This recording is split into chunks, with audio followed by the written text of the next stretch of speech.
Tonight, battleground or bust. Go time. President Trump and Democratic nominee Joe Biden in a sprint for votes in the swing states. Get out and vote. This as the country faces coronavirus fatigue. First of all, the country is fatigued with restrictions. With some 50,000 new cases of COVID-19 a day in the U.S. Plus, I feel God in this for me. A news anchor joins the fight against the pandemic, putting her own health on the line in the quest for a vaccine. And they win the National League pennant. The 2020 World Series is sure to be unlike any other after COVID-19. All this and more tonight on Faith Nation.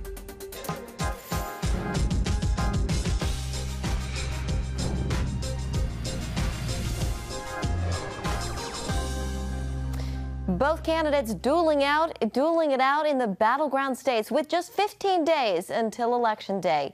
Hi, everyone, and thank you for joining us. I'm Jenna Browder. It's hard to believe, and I'm John Jessup. President Trump is in Arizona for a campaign rally this evening. Then he swings to another battleground tomorrow, Pennsylvania. Joe Biden, meantime, laying low his campaign, calling a lid until Thursday.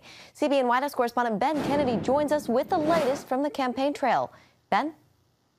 Well, Jenna, John Biden is off the campaign trail until Thursday, October 22nd, to prepare for the final presidential debate. It is also the same day the Senate is set to vote on Judge Amy Coney Barrett for the Supreme Court. Trump tweeted out today, "There has never been a time in either of my two campaigns where I felt we had a stronger chance of winning than we do right now." I think we'll do better than 2016. We're way ahead of where we were in 2016. And I've done things that nobody's ever done. We built the greatest economy in the world, and we're building it rapidly again. Now, the Biden team is warning the race could be closer than the polls have been revealing. In fact, the Biden campaign reached out to supporters, writing, "If we've learned anything from 2016 is we cannot underestimate President Trump or his ability to claw his way back." Biden may not be on the campaign trail, but he is still active on social media, tweeting out today, "15 days left, let's finish strong," as his VP pick traveled to Florida, where early in-person voting kicked off. What you will do here in Florida, in Orlando, what you will do by early voting is you will be the first to put our country back on the right track. It is you. You will do that. You will do that. Who's voted already? All right. A record 28 million Americans have already voted early. In-person early voting begins in Wisconsin tomorrow and in West Virginia on Wednesday. John, Jenna? All right, Ben Kennedy, thank you very much. And here now for our political panel, Hans Nichols, political reporter with Axios and a former NBC News correspondent, and CBN's chief political analyst, David Brody. Both of you welcome. Hans, to you first. President Trump in Arizona today. This state, of course, could go either way. What is your sense? Well, talking to folks in Arizona, what they don't know is what it's going to look like outside of Maricopa County. So inside, obviously, there are going to be some numbers rung up for the Democratic nominee, for Joe Biden. But outside is really where they hope to make up the difference. Now, this is a changing state. Donald Trump did quite well there 4 years ago. But the fact that he's having to fly there and make sure that he holds on to it is an indication the Trump campaign isn't entirely confident that they'll win it again. There's an added benefit for Trump going to Arizona, and that is if he drives his numbers up, he might be able to take Senator Martha McSally. She's running in a very tight race against Mark Kelly, former astronaut. And the Senate could come down to states like Arizona, Iowa, and North Carolina. So a twofer from the president, 2 stops today, and I suspect it's about driving out and turning out the Republican vote. David, elections officials in Pennsylvania, another key battleground state, spent the day responding to a number of issues ahead of its 5 p.m. deadline to register to vote. It is a state President Trump will visit tomorrow. In 2016, the Keystone State proved to be a tipping point for him. Polls show the race to be quite tight right now. David, can Trump carry it over again in 2020, or will Joe Biden, the so-called kid from Scranton, bring it back home? Well, look, it's going to be tough for the president. I don't think there's any question about it. Pennsylvania, Michigan, Wisconsin, all were tough in 2016. They're going to be even harder this time. And that's because, as we've talked about, John and Jenna, Joe Biden is not the boogeyman that Hillary Clinton was. And, oh, by the way, Joe Biden has a hard scrabble middle class type persona about him that helps him as well. So I think Pennsylvania is going to be difficult for the president. But look, he needs the Keystone State. It's obviously going to be key to him. But back to what Hans said, I mean, look, Arizona, the Trump campaign is telling me they've got to have Florida, they've got to have North Carolina, and then if they can get Arizona as well, that's going to kind of suggest a pretty good night on election night. But once again, there's so many different paths to 270 that the bottom could fall out at any point for both campaigns. Yeah. David, President Trump says he's a lot more confident today about winning than he was even 2 or 3 weeks ago. This was in a phone call. He made this concession with campaign staff. Do you think the president, what do you think, David, the president is seeing or hearing? Maybe it's some of the enthusiasm at some of these rallies, or what's your take? Well, look, Joe Biden is calling a lid 4 days before a presidential debate with 15 days to go. I mean, you know, that's problematic, obviously. And so I think the president sees the big Newport Beach, California rally, or I say rally, this kind of ticker tape parade that we saw. We saw folks lining up in Prescott, Arizona before the crack of dawn this morning. He's seen a lot of energy. So the polls are saying one thing. The energy and on the ground is saying something quite different. And I think that's where the president's feeding off of. I'll also just say that, look, when it comes to the president, if there's more pessimism about COVID-19, and there's a lot of pessimism to go around, but if it spikes, that's bad for the president. But he's coming off of COVID. He beat COVID. He's now kind of dancing on the stage in Las Vegas and other places. And that's going to put him in a more positive spot as it relates to the polling. Hans, Axios' sneak peek highlighted the so-called green tsunami, showing the significant cash advantage among Democrats that goes all the way to the top of the ticket with Joe Biden. Your outlet also reported that Joe Biden is the luckiest, least scrutinized frontrunner in modern history. Can you explain more to us what that means? Well, on the last question, I'll just suggest that yesterday he was asked what kind of ice cream he was going to order from the press. And those aren't the kind of, I'm going to do a terrible pun here, but soft-serve questions that you get from the White House. Now, this doesn't all have to do with sort of the press being partisan. Part of it has to do with the ecosystems and the sort of mentality of each press corps. And at the White House, it's obviously confrontational. It's obviously hostile, right? You see questions lobbed to President Donald Trump on, do you feel bad about lying to the American people, right? No one asked Joe Biden those kinds of questions. Sort of to David's broader point of where the candidates go and what that tells us, it tells us something that Joe Biden doesn't think he needs to get out there and campaign 2 weeks out from an election, that he just needs to make sure that he does well in this debate. It is a four corners strategy. They want to slow the game down. They don't want to make any mistakes. They see the potential debate as one area where they could make mistakes. Now, he asked the other question on the money. The money's just crazy. No one knows what to do with it. No one quite knows how to spend it.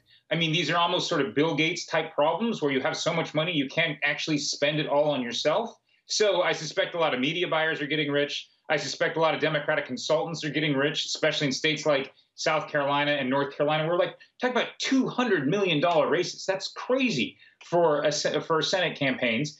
Whether or not it actually moves the needle, we don't know. We do know that a lot of consultants are going to do well off this, and that a lot of small dollar Democratic donors are signaling their enthusiasm for defeating Republicans down the ballot by giving to Act Blue. It's almost therapy for them. They get upset about something they see in the national news, and they donate, and you're seeing all that money just flood in to Democratic coffers. All right, well, a great conversation. Hans Nichols and David Brody, we will leave it there. Thank you both very much. Thanks. Thanks for having me.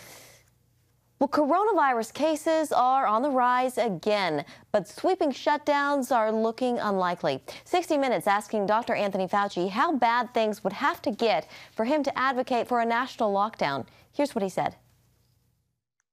They'd have to get really, really bad. First of all, the country is fatigued with restrictions.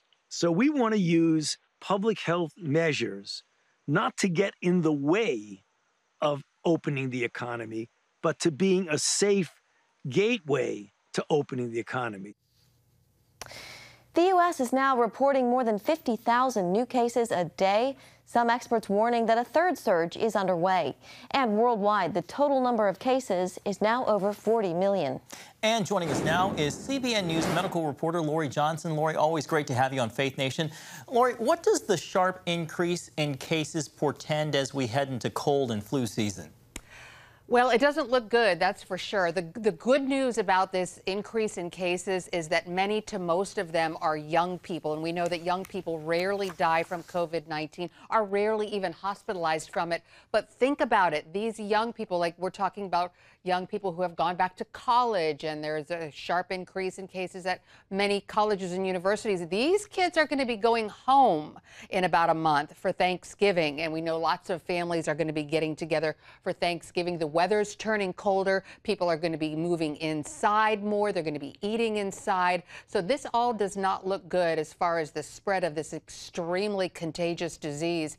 And then when you add the cold and flu season on top of it, we have to pay very close attention to making sure that we don't overstress our healthcare system, because in a typical year, hundreds of thousands of people are hospitalized from the flu. Doctors' offices are overwhelmed from it.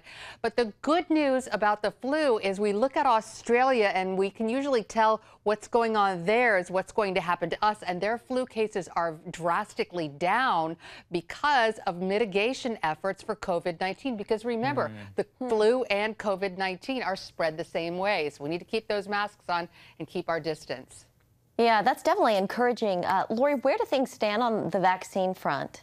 Well, it looks like there's a race going on. It looks like Pfizer's going to be the one to break the tape. We're not sure about that, but the Pfizer CEO said that they plan on asking the FDA for emergency use authorization in the third week in November. So we could see the Pfizer vaccine roll out first and very soon. But there are some other ones, too, that are very close to being finished with their phase 3 clinical trials. And so it looks like we're actually going to be getting more than one vaccine. We might see one in December, January, February. We know that the government has contracted with a lot of these vaccine companies to manufacture hundreds of thousands of doses. And so what we're going to probably see are several different vaccines roll out this winter. And hopefully by the spring, as many people as want a vaccine will get it. Lori, we just have a few seconds left. President Trump called his COVID drugs miracles. Is the concoction he received available to ordinary folks for treatment? And again, in just a few seconds.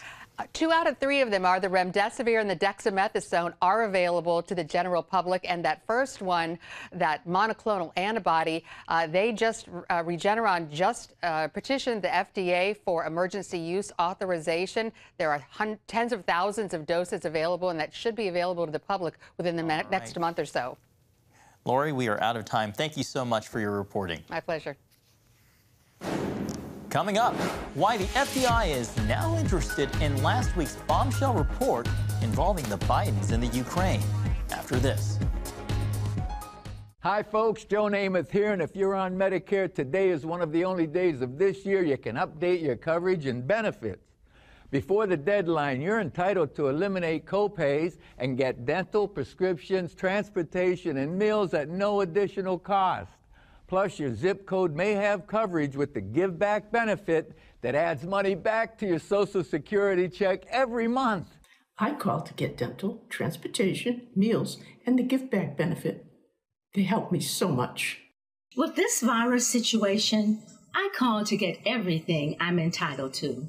I couldn't believe I was missing out on so many benefits. With the uncertainty of the virus, you need to get everything you're entitled to. Millions of people have trusted the Medicare Coverage Helpline. You can too. Don't miss the deadline. Call now. It's free.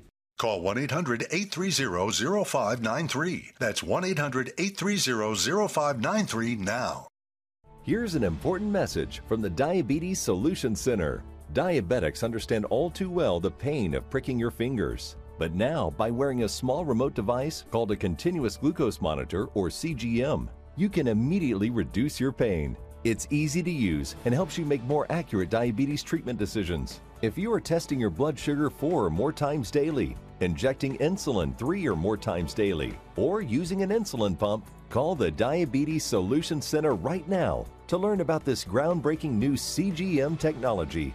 And if you have Medicare, you can get a new CGM at little to no out-of-pocket cost. Shipping is free, and we'll even bill your insurance company for you. If you are testing your blood sugar 4 or more times daily, injecting insulin 3 or more times daily, or using an insulin pump, call the Diabetes Solution Center right now to learn how you can get your own continuous glucose monitor or CGM at little to no out-of-pocket cost. Welcome back. That bombshell revelation last week involving Joe and Hunter Biden's business dealings in Ukraine is getting more interesting. The focus now turning to the story behind the story. The FBI wants to know if Russia or any other foreign entity is behind the late-breaking revelations. Here with us now, CBN News national security correspondent Eric Phillips. Eric? Yeah, Jenna and John, it's almost too coincidental, right? When you consider the email scandal that consumed the FBI and the Clinton campaign back during the presidential election of 2016. Well, that involved Russian interference, and some are worried this does too, although this time around, many people are much more skeptical, including the Director of National Intelligence. Vice President Biden, you owe the people of America an apology because it turns out you are a corrupt politician, okay? President Trump wasted no time on the campaign trail, seizing on the discovery of emails alleged to be from Hunter Biden. They surfaced in a New York Post report last week, one of them seeming to indicate that then Vice President Biden met with an executive with Ukrainian gas company Burisma at his son Hunter's behest. Even though Biden has long insisted he had no intimate knowledge of his son's business dealings with the company that paid Hunter $50,000 a month to sit on its board. Joe Biden must immediately release all emails, meetings, phone calls, transcripts, and records related to his involvement in his family's business dealings. The FBI is investigating whether the emails could be part of a Russian disinformation campaign, although Director of National Intelligence John Ratcliffe tells Fox Business that's not the case. Trump attorney Rudy Giuliani is reportedly one of the sources in exposing the emails, and Giuliani has admitted to working with a known Russian agent in the past to dig up dirt on the Bidens. Giuliani says the emails came from a computer repair shop owner in Delaware who contacted his office. And he wanted us to have this. He also thought it displayed numerous crimes.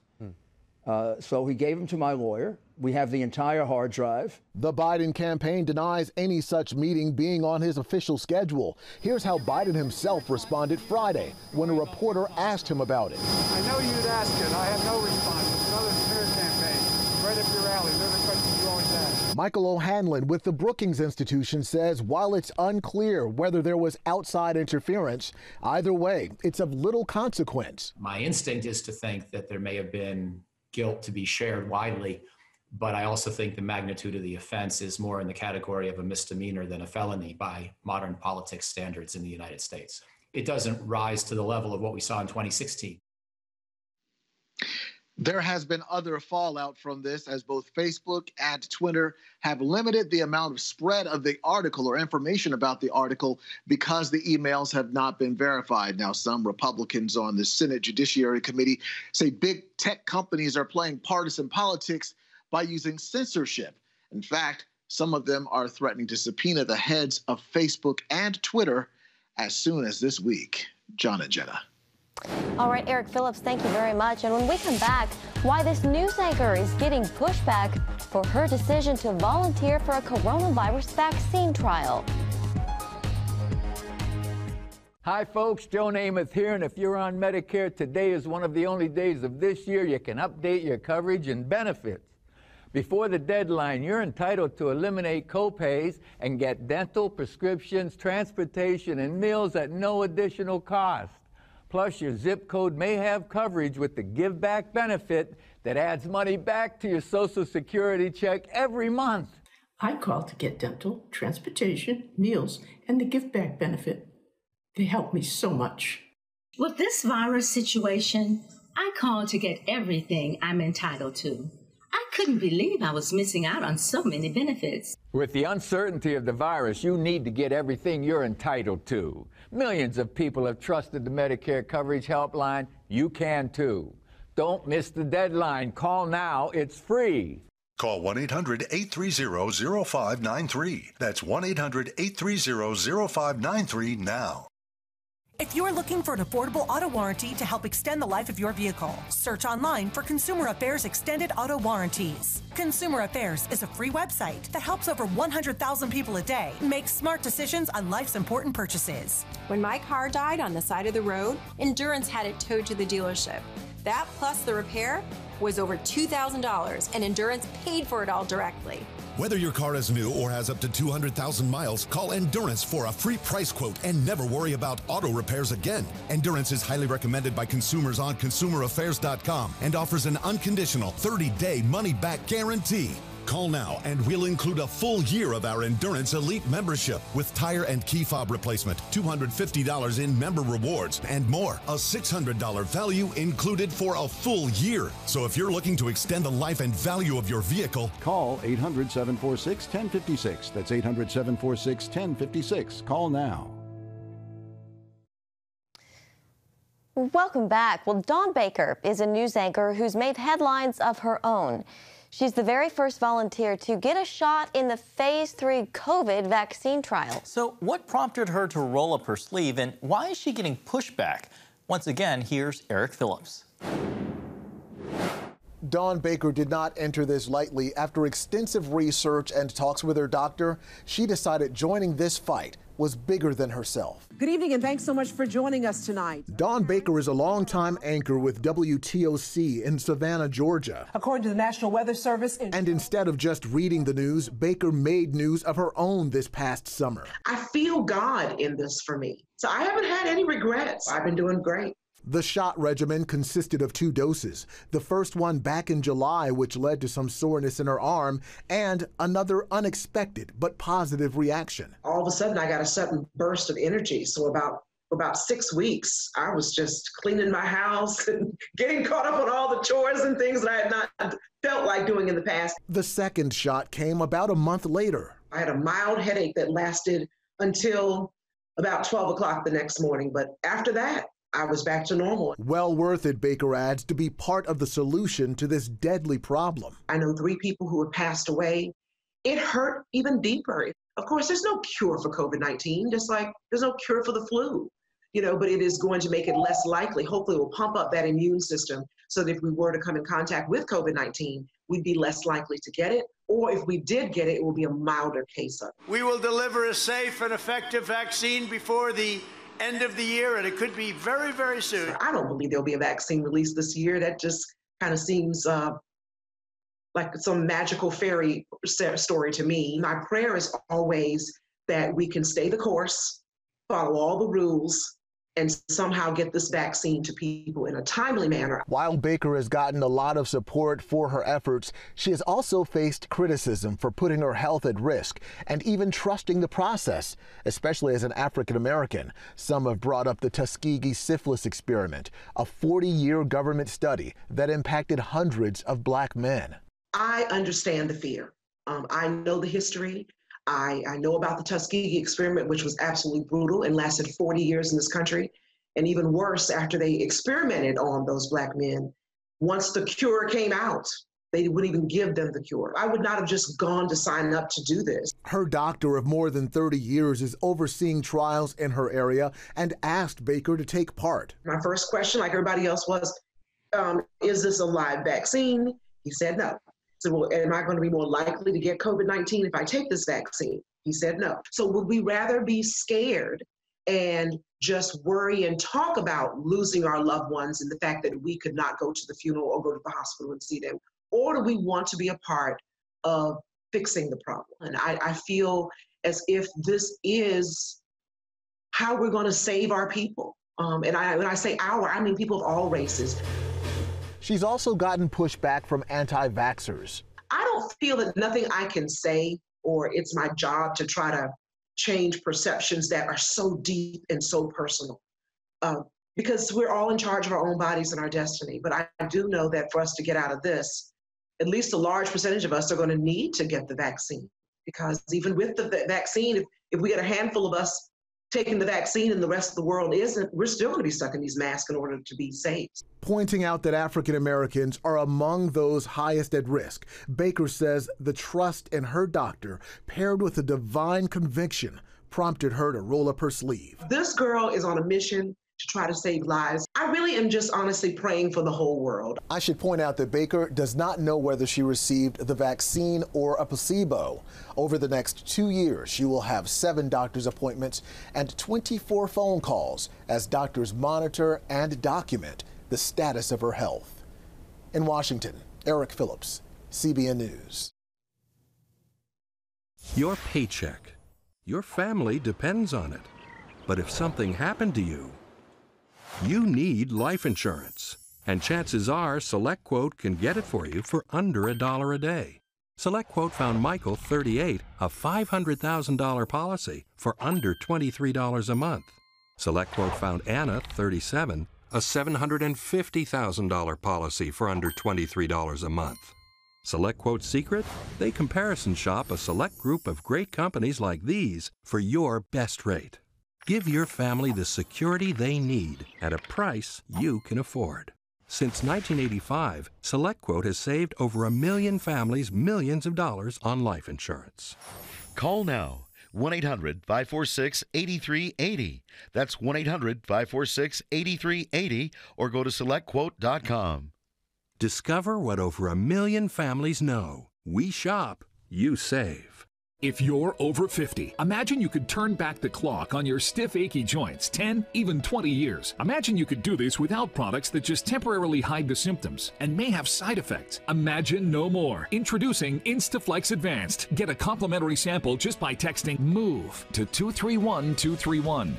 Instaflex Advanced is different because it targets the root cause of joint soreness and stiffness. It doesn't just cover up symptoms. Instead, it bathes your joints in its unique combination of 5 key natural ingredients found in no other product. Key ingredients backed by 5 clinical studies. Instaflex Advanced is so powerful, you could have better knees in just 1 week. Maybe that's why it's the #1 selling joint brand at GNC. But you can only get your complimentary sample by texting MOVE to 231231. Plus, text now and we'll include a tube of Instaflex pain cream with its exclusive oxygenated oil for fast-acting relief from the pain of arthritis, backaches, and sore muscles. Absolutely free. Text MOVE to 231231. And finally tonight, after a shortened season and a controversial 16-team playoff bracket, the Los Angeles Dodgers and Tampa Bay Rays are headed to the World Series. Yeah, the Dodgers return to the championship series for the 3rd time in 4 seasons after defeating the Atlanta Braves 4-3 in Sunday's league championship. Towering fly ball. The Dodgers come from behind in the series. They come from behind in Game 7, and they win the National League pennant. The Dodgers will be facing off against the Tampa Bay Rays, who are back for the 2nd time in franchise history. Both teams and fans will experience a first in MLB history. The World Series played at a neutral site, Texas Rangers' new Globe Life Field. And Game 1 is this Wednesday. Thanks for watching, Faith Nation. Play ball. Have a great night.